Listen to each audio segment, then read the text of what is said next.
Cardiology, Diabetes and Nephrology at the Limits meeting with a debate between Peter Libby and Derick Raal on inflammation versus LDL lowering. And what we're going to do, I just first will welcome Peter. I can see him in the picture there. Hi, Peter. We're going to, I'm supposed to give a chair's introduction. Peter needs absolutely zero introduction.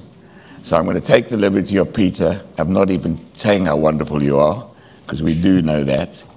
And it's a pleasure that, I'm sorry you couldn't be here. I understand all the circumstances, but we're delighted that you're on board.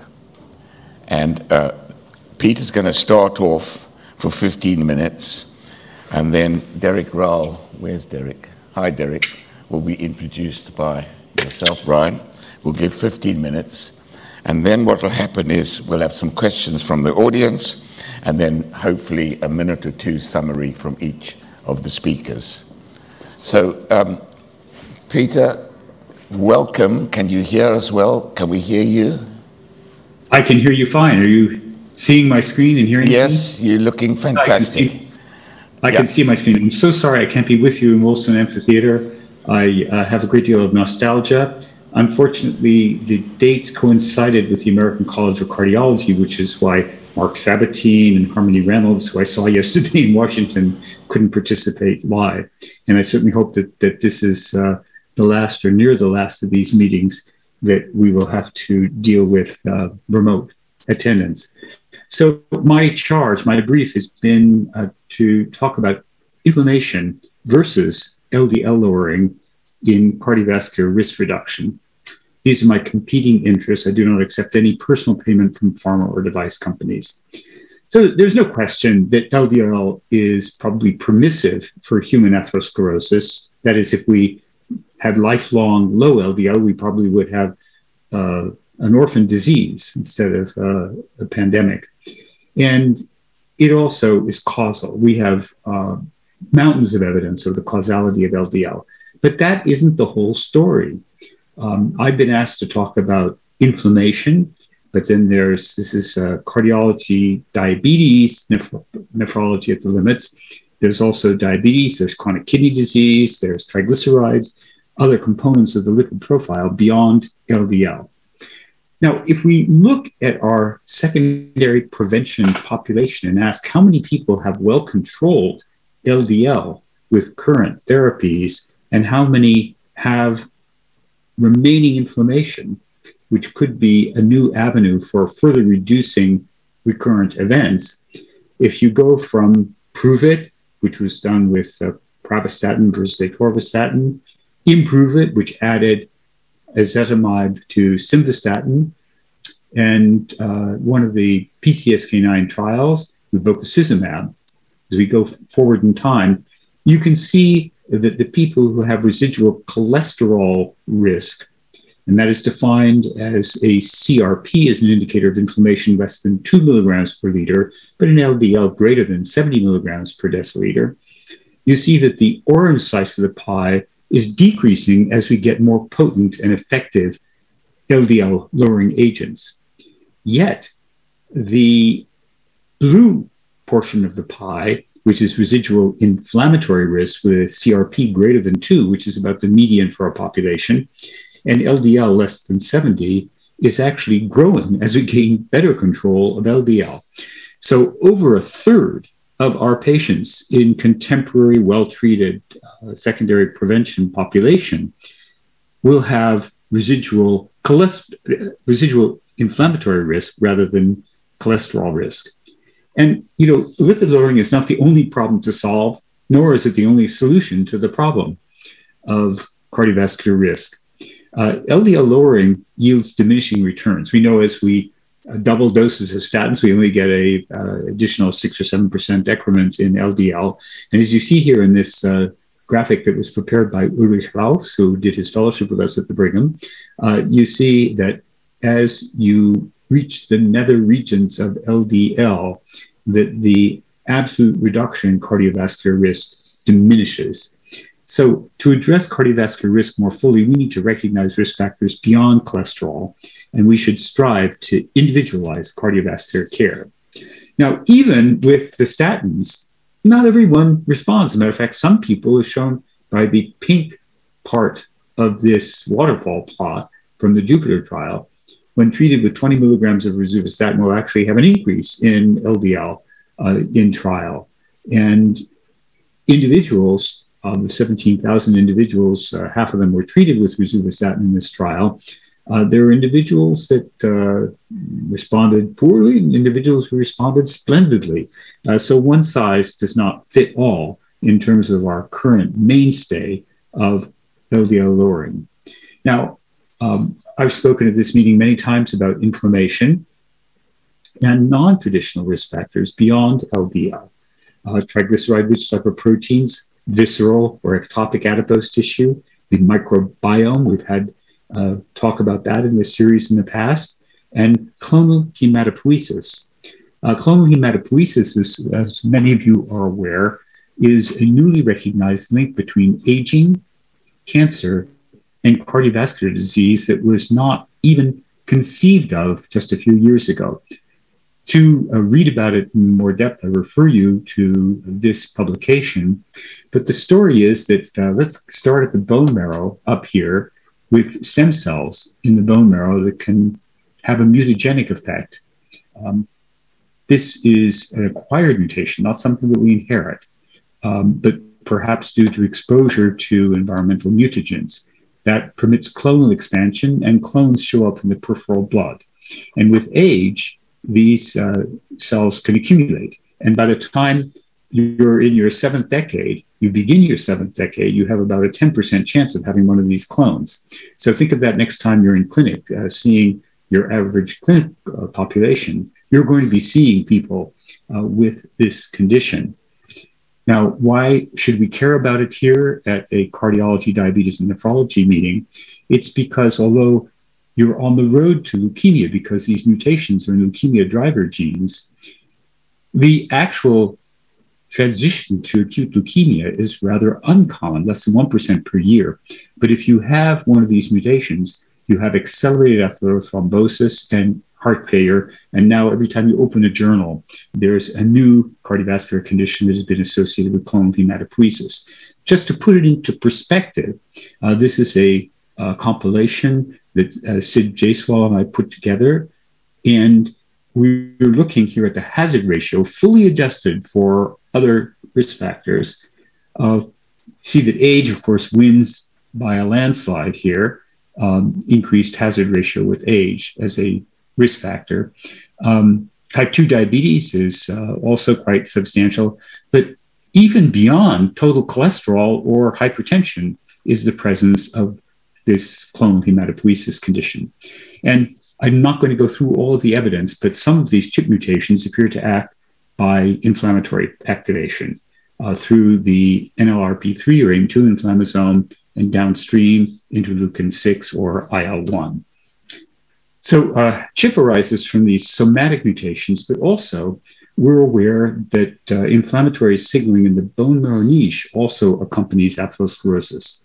In this short presentation, I don't have time to go through all of the data. I'm showing you a lot of data from 2022 here. This is a paper from Nature Cardiovascular Research that I was able to participate in with Matthias Narendorf and my former fellow, Philip Swirsky, where we showed that just atherosclerosis in mice was able to augment hematopoiesis and do so in a way which is dependent on interleukin-6 production in the endothelial cells in the bone marrow niche. Now, to give some human translation, this paper is not in print yet, as far as I know. It's just online from Valentin Fuster's PESA study, where they used FDG PET to look for activation of the bone marrow in patients without known cardiovascular disease, but with risk factors such as the components of the metabolic syndrome. And what they found was that as they stacked up the cardiovascular risk factors associated with metabolic syndrome, that there was an increase in FDG uptake and metabolic activity in bone marrow as gauged by uptake of the isotopically labeled glucose analog in bone marrow in the lumbar spine. We contributed the commentary on this, which I entitled Mischief in the Marrow, a Root of Cardiovascular Evil. and that is just published last week. And to sum up the human data shown on the left and the mouse data that our group and others have accumulated over the last several years, we focus on the bone marrow and increased hematopoiesis, innate and primarily innate immunity in this case, as a driver of atherosclerosis. Now, the title of this series is Cardiology, Diabetes, and Nephrology of the Limit. So I want to make a connection now with chronic kidney disease because it's a major cardiovascular risk factor and an unmet need. It's one of the places where statins doesn't work. In the two large studies that were treating patients with advanced chronic kidney disease or with renal replacement therapy with statins, it's one of the only things where categories where statins don't reduce events. And thus addressing cardiovascular risk in chronic kidney disease is an unmet need. And the proposition here is, could anti-inflammatory therapy offer a solution? Now, just to lay the groundwork here, in our CANTOS study, which you've heard me speak about before, we published a few years ago an analysis showing that those with EGFRs, with impaired renal function, less than 60, that there was actually better response to neutralizing interleukin-1 beta, attacking that inflammatory pathway. As you can see here, this is with the reduced EGFR. This is with EGFR above 60. So yesterday afternoon in Washington at the American College of Cardiology, my colleague Paul Richter presented a new analysis from CANTOS where we looked at residual inflammatory risk versus residual cholesterol risk in this CKD population. So we had about 9,000 patients who were in this analysis, of whom about 1,100 had impaired kidney function. And what you see is that those who had EGFRs greater than 60, that if we look at the inflammatory biomarkers, C-reactive protein or the inflammatory mediator, IL-6 shown in orange, that as we go up in the levels of these mediators or markers, there is an increase in recurrent events. If we look with LDL cholesterol in the ochre or non-HDL cholesterol in red, we see that there's a significant trend towards worsened outcomes. But if we look in the CKD population and do the same exercise, you will note that although there is a trend that is significant for higher levels of CRP in blue or higher levels of IL-6 in orange with recurrent events, that if we look at the relationship with the lipid variables that were monitored, it's flat as a pancake. So in the CKD population, it really looks like inflammation is more important than lipids, at least in a statin-treated population. So Dr. Richter's conclusion from our sub-analysis from CANTOS was that residual inflammatory risk plays a substantial role in the risk of recurrent cardiovascular events. And these data have implications for risk stratification and also targeting novel agents that might address that unmet need. So CKD is a major risk factor. Statin therapy has not shown consistent benefit. CV risk in chronic kidney disease is a major unmet need, and could anti-inflammatory therapy offer a solution? So to lay the groundwork for testing that hypothesis, we conducted a phase 2 study with an antibody that neutralizes IL-6 ligand, known as ziltivekimab. The study is a typical ascending dose phase 2 trial. As you can see here, the primary endpoint was the drop in CRP. Wow, did we see a huge drop in CRP, much greater than we saw in CANTOS. At the highest dose of the monoclonal antibody that neutralizes IL-6 ligand tested in this study, there was an over 90% decrease in this indicator of inflammation, C-reactive protein. And it was sustained for the duration of the study, which was amazing. Although it was a small study, it was conducted in time of pandemic. And it was amazing that we were able to bring this across the finish line. So to sum up, LDL is indubitably important, but we have a whole palette of tools to address it. And despite even our most potent LDL-lowering agents, there's considerable residual risk, some of which is inflammatory, as I said, over a third in the current era. And so we need to broaden our perspective beyond LDL to address that residual risk. And I would posit that inflammation is one pathway. Residual glycemic risk for the diabetes part of our constituency here is important. And perhaps GLP-1 receptor agonists and SGLT2 blockers, maybe even metformin can be anti-inflammatory. And then there's lipids beyond LDL, which is another topic for the future. So I think that's about 14 minutes. And I think I'll stop sharing and turn it over to our host.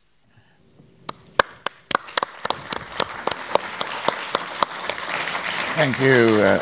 Thank you very much, Peter. I'm going to hand over to Brian to introduce Derick. Hi, Peter. Thank you for that excellent overview, and you've set the bar very high for the debate.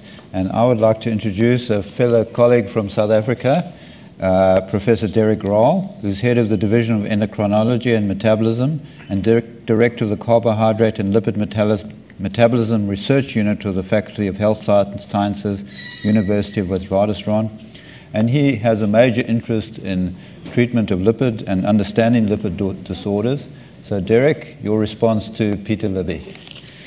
Well, just to thank the organizers for the invitation. A hard act to follow, but I'm hoping to convince you all just in the next 15 minutes or so that, in my opinion, LDL cholesterol is causal and inflammation is just a consequence. So those are just my disclosures. And we've heard at the beginning of this meeting that there has been a big decline in deaths from cardiovascular disease from when it peaked in the 1970s to today. But there is still, unfortunately, a lot of people dying from this condition. And to put things into perspective, this is on all our minds at the moment, the COVID virus, which has killed about 6 million people worldwide over the last 2 years. But cardiovascular disease, atherosclerotic cardiovascular disease, it kills about 18 million people a year.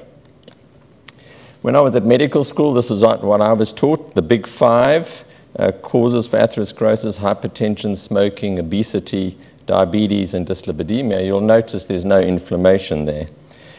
And as I said, what I'm going to try and do in the next 10 minutes or so is try and convince you that cholesterol, particularly LDL cholesterol, is the pivotal risk factor, and that inflammation is a consequence and not a cause. I borrowed one of the slides from a recent publication by Peter, actually, and he does say that there are multiple lines of evidence to show that LDL cholesterol is causal of atherosclerotic cardiovascular disease. And I think the most convincing evidence is the statin trials. As you know, they're very large cohort, over 170,000 subjects. And for every 1 millimole reduction we get in LDL, we reduce event rates by about 24% and total mortality by about 12%. But the whole argument about we're not doing enough is the so-called residual atherosclerotic cardiovascular risk. So although statins have reduced event rates by about 30%, there's a residual risk of about 70%. This is the definition of atherosclerosis by the late Russell Ross, a chronic inflammatory fibroproliferative process which is excessive, and in its excess, this protective response has become a disease state. And I'm not arguing that inflammation is not important, and it is involved in all stages of atherosclerosis. But the big question, is it causal or is it simply a consequence? And this is the slide that Peter showed a version of from Paul Ritke, where we're looking at these three components. And if we go down the middle, which is what he was arguing, that this residual inflammatory risk, we may actually reduce events. And if you look at studies such as the IMPROVE-IT study, it does appear that if you reduce LDL and hCRP, which is the marker of inflammation, you do tend to do better with both targets being achieved. Even in studies like the Fourier studies with the PCSK9 inhibitors, the risk is greater in those with a high CRP. And as a result, we've got this now multiple studies with anti-inflammatory drugs for atherosclerotic cardiovascular disease. And the one Peter mentioned was the CANTOS study, which despite little change in fact, no change in LDL cholesterol levels, there was a reduction in events with this the anti-inflammatory agent. So if we look at the interactive biological activities with atherosclerotic cardiovascular disease, the atherogenic lipoproteins, there's platelets and coagulation, and there's inflammation. If we look at just the thrombosis component, the coagulation, a very similar reduction was seen with combination of rivaroxaban and aspirin. So also about a 20% relative risk reduction. And I'll just take a step back. When we look at older definitions of atherosclerosis, one of the very original definitions by Virchow in 1858, he called it a chronic inflammation, but induced by cholesterol. And similarly, Anishkov, in the rabbit model, where he first described atherosclerosis, he could only cause atherosclerosis if he fed rabbits a diet very, very high in cholesterol. So I'm going to argue that the atherogenic lipoproteins are causal, and the coagulation and the inflammation are really just contributory or are a consequence of atherogenic lipoprotein deposition within the arteries. And this was alluded to yesterday by Mark Sabatine, looking at coronary calcium scoring in this population, the Tsunami tribe, which lives in the Amazon. They were shown to have the lowest prevalence of coronary artery calcification in the world compared to the background United States population. So at the age of 70 over here, only about 8% of the Tsunami tribe had a coronary calcium score of greater than 100, and in fact, 2/3 had a coronary calcium score of 0. What wasn't shown by Mark yesterday is just the basic demographics of this population. So the mean LDL cholesterol was about 2.4, but interestingly, the inflammatory markers, and we're talking about CRP, because of the parasites and the load that they have, was actually quite high. The mean CRP was above that sort of threshold of 2. It was actually 3.7. But despite that, there was no very minimal atherosclerosis.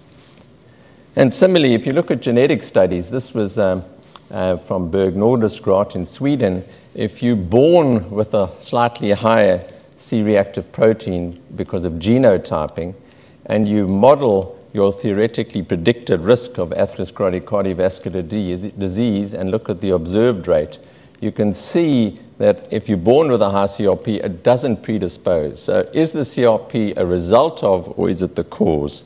And that's really the question I'm addressing. So if we compare CRP to an elevated LDL, although you can tick many of the boxes here, I still think the genetic studies do not show an association. And although we do have human intervention studies, I do not think inflammation is causative. The evidence for LDL cholesterol is much, much greater. So to look at it another way, in our part of the world, tuberculosis is still quite a common condition. And if you think about the etiology of tuberculosis, there's a lot of influx of macrophages, T cells, very high levels of inflammatory cytokines, elevated CRP. We don't treat this condition with an anti-inflammatory. We treat it by addressing the root cause, which is the bacteria, Mycobacterium tuberculosis, that is the cause of the condition.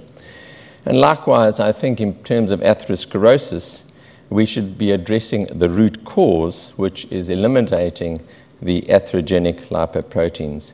So very much like pulling out a splinter. We can treat the inflammation, it's going to help, but you're not addressing the root cause. So we've addressed a lot of these points today, but I would say that, or argue that the atherogenic lipoproteins are causal. The inflammation, the accelerating contributory factors are all on top of initial lipid deposition within the arteries. So if we go back to Paul Ritker's diagram, my concern is that I don't think we're doing enough in terms of lipoprotein risk reduction. What is the level that we need to get to absolutely remove or get rid of atherosclerosis?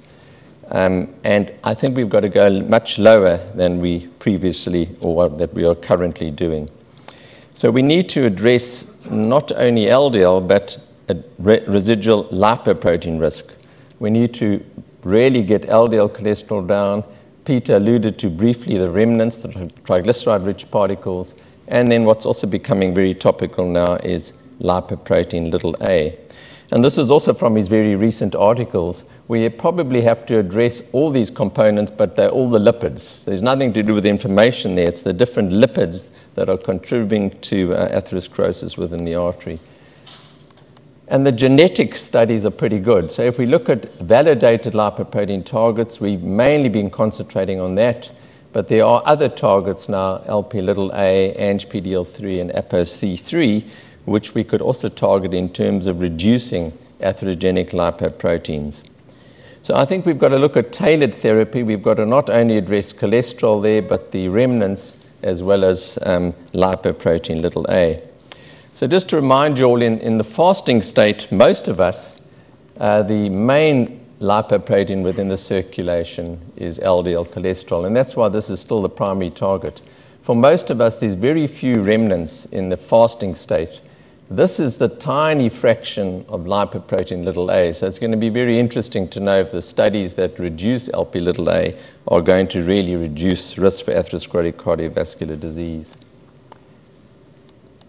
Also, just to mention, in patients with familial hypercholesterolemia that I see a lot of, if we actually look at C-reactive protein, and we've looked at it in our homozygous patients, there's a very poor correlation between LDL cholesterol and CRP. In fact, the worst atherosclerosis, which we see in homozygous patients, C-reactive protein levels are totally normal in the majority, particularly in the young patients. So this correlation with C-reactive protein is much more with the remnants than with LDL cholesterol. But times are changing, and as we know, patients are getting more obese, fatter, etc. So this component of the pie, the remnant particles, is actually increasing. And if we look at these remnants, they contain quite a lot of cholesterol and do cause a lot of inflammation.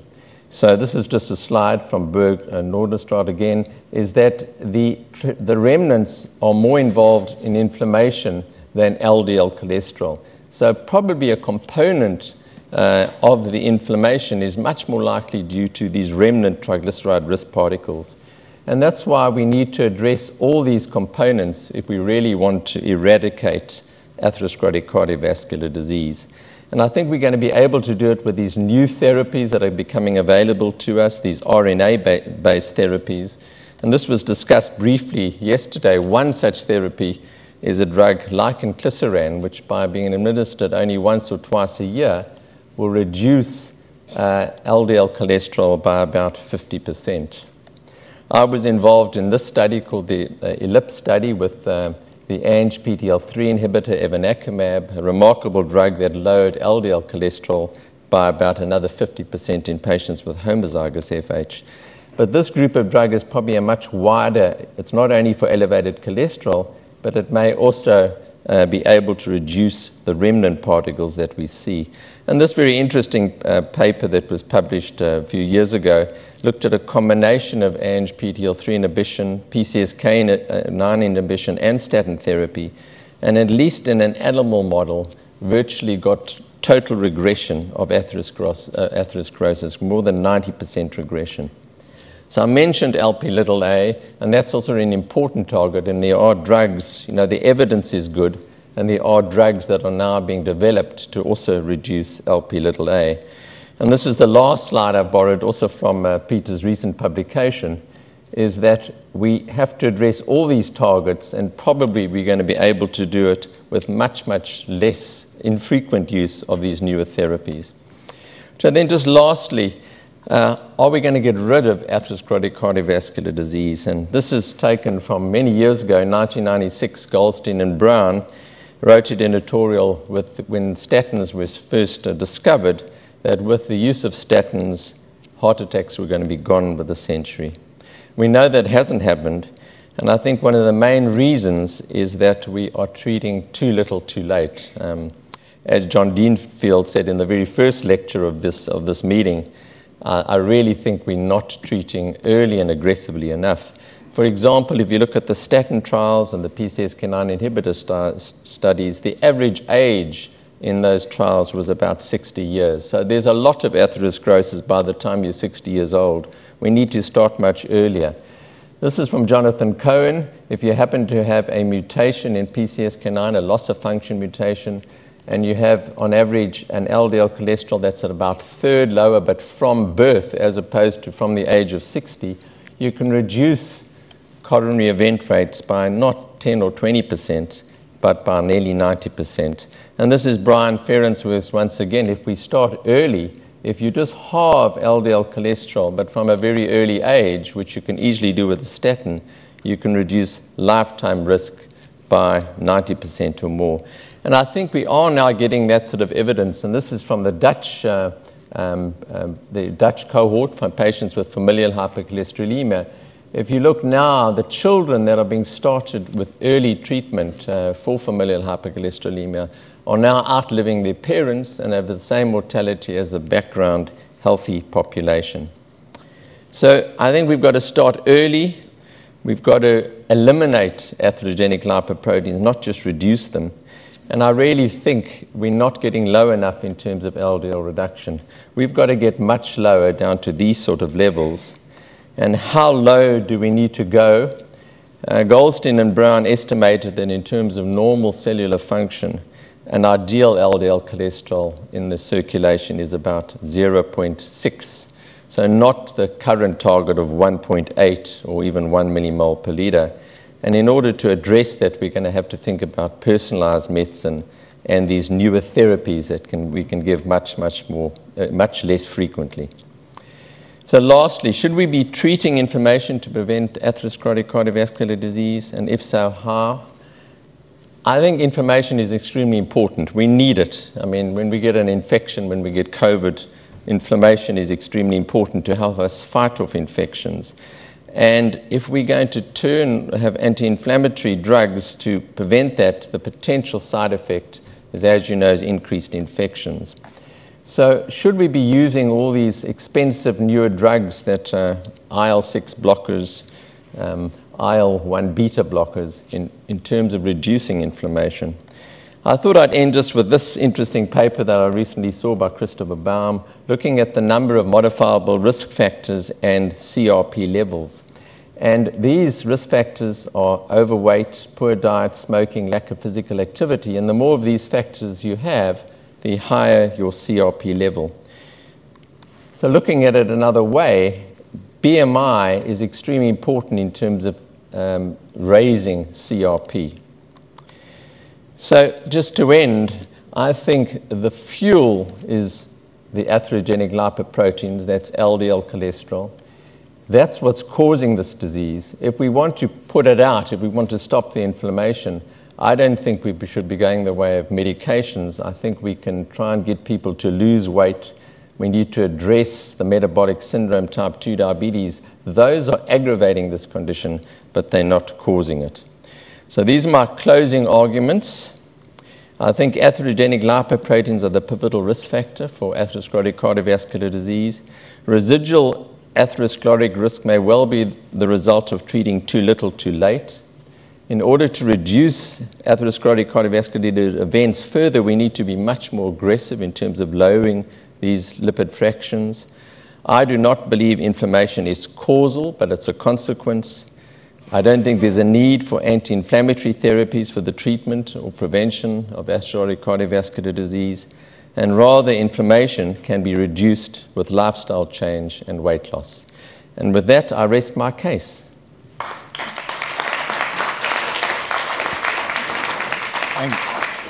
Thank you so much, Derick. We'll just wait for Peter to come back online. Here. Hi, Peter. First of all, thank you both for terrific, eloquent presentations. It's been wonderful, actually. We're going to open this up for discussion for a few minutes, and then ask them all to come back with a one-liner or two. I just would like Peter and Derick to spend 30 seconds or so just summarizing before we stop. Peter, you went first. Why don't you just quickly give us a short summary of a sum up of your presentation? Sure. So let me say, first of all, I agree. If you can see my screen there, I certainly agree on that last point that LDL is not pro-inflammatory. As a matter of fact, triglyceride-rich lipoproteins are much more inflammatory than LDL. And I go to the work from Copenhagen, Borje Nordesgaard and colleagues, to show you that if you look at triglycerides or TGRL or remnants, you see a steep slope, if you've got my slide there, yes, I think you do, of increase in C-reactive protein, which is not a mediator, but a marker of inflammation. And it is not a marker of inflammation in the plaque, but of overall inflammation, to speak to the point that was raised in the discussion. And of course, elevated C-reactive protein precedes the development of diabetes, even if you correct or BMI. So it's not all driven by BMI. If you do the same exercise with LDL, we agree completely that LDL is not very pro-inflammatory by itself. Now, we heard about other targets such as ANGPTL3, and we all were very excited about it. This is one example. But yesterday, Mark Sabatine, the Sunday perhaps, Mark Sabatine, who presented yesterday here in the American College of Cardiology, talked about the cessation of the study with vupanorsen, which targeted one of these novel ANGPTL3 agents that can raise triglyceride-rich lipoproteins. Now, C-reactive protein is definitely not causal. And when Borje Nordesgaard and others presented their Mendelian randomization that showed that, I quickly leafed through my chapters in the Harrison's Principles of Internal Medicine and was gratified to see that I said that it was a biomarker, not a causal mediator. However, interleukin-6 is causal. Here in these concordant studies, where we were looking at a hypomorphic variant in IL-6 signaling, you see that there's a decrease in CRP that's gene dosage dependent, but a concomitant decrease in cardiovascular events. So inflammation, not CRP, but inflammation is gauged by IL-6, is actually causal. So just to sum up, where we are is low density lipoprotein, the be all and end all of atherosclerotic risk. I take the liberty, I've already quoted Churchill, let me contort Shakespeare and say that there are more things in heaven and earth than are dreamt of in LDL philosophy, to paraphrase Hamlet. And in fact, I think that Derick and I agree broadly. It's really a false dichotomy to say LDL versus inflammation. Inflammation does not supplant or demote traditional risk factors such as LDL, but provides mechanisms that explain how these traditional risk factors alter arterial wall function and give rise to disease. So in this recent commentary that I published with Timo Strandberg and Petri Kovanen, I said, we conclude that in reality, lipid-lowering and anti-inflammatory therapies do not compete. Both approaches, when appropriately targeted, according to the entry criteria of the rich portfolio of recent trials, have a place in the ongoing battle against the residual risk of atherosclerosis. There is no contest between these two approaches. Their only winners are patients and public health. Peter, if I'd seen that last paper of yours, I wouldn't have set up this debate. Would you like to... Well, just to say, I don't have any slides to show, but do I measure CRP in my practice? I have a narrow door into my office. If the patient can't get through, I know they're going to have an elevated CRP. I get them to get on the scale. So I think a lot of the inflammation is related to our current lifestyle, the obesity, lack of exercise, etc. It's very difficult to address, but I think we can go a long way in terms of reducing the inflammation component with lifestyle change. But thanks so much for the debate. Well, I thank you so much, both of you.